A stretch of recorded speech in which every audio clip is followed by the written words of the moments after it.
महाराजा कृष्णदेव राय एक कीमती रत्न जड़ित अंगूठी पहना करते थे।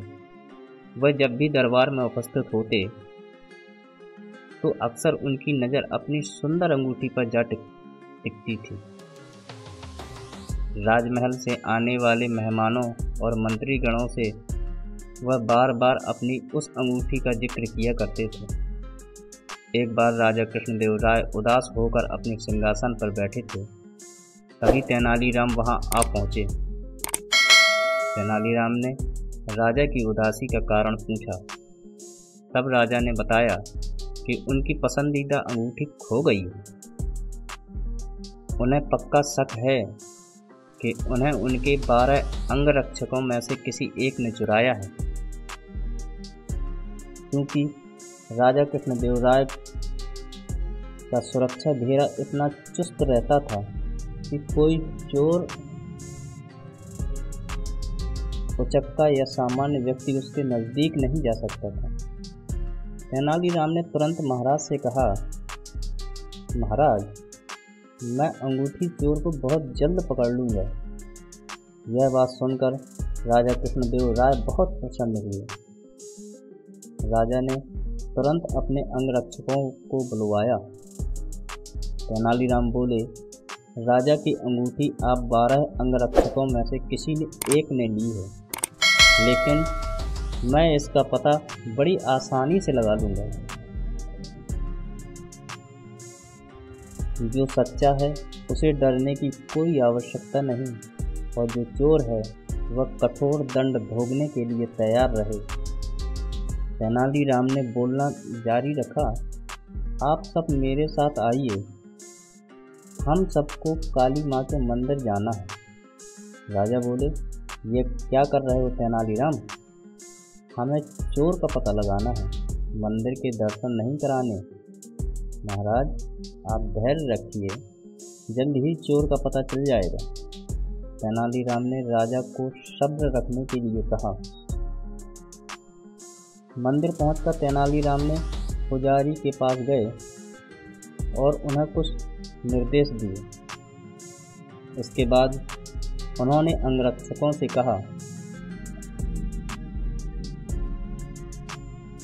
आप सबको बारी बारी इस मंदिर में जाकर माँ काली की मूर्ति के पैर छूने हैं और फौरन बाहर निकल कर आना है। ऐसा करने से माँ काली आज रात स्वप्न में मुझे उस चोर का नाम बता देगी। अब सारे अंगरक्षक बारी बारी मंदिर जाकर माता के पैर छूने लगे। जैसे ही कोई अंगरक्षक पैर छूकर बाहर निकलता, तेनालीराम उसका हाथ सूंघते और एक कतार में खड़ा कर देते। कुछ ही देर में सभी अंगरक्षक एक कतार में खड़े हो गए। महाराज बोले, चोर का पता तो कल सुबह लगेगा, तब तक इनका क्या किया जाए?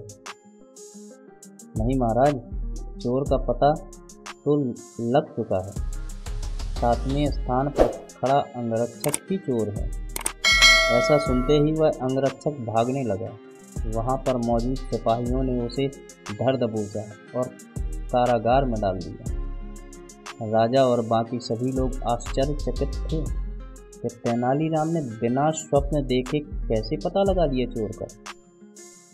तेनालीराम सबकी जिज्ञासा शांत करते हुए बोले, महाराज, मैंने पुजारी से कहा कि माँ काली के पैर पर तेज सुगंध इत्र छिड़कवा दिया जाए, जिस कारण जितने भी लोग माँ के पैर छुएं उनके साथ वही सुगंध आ जाए।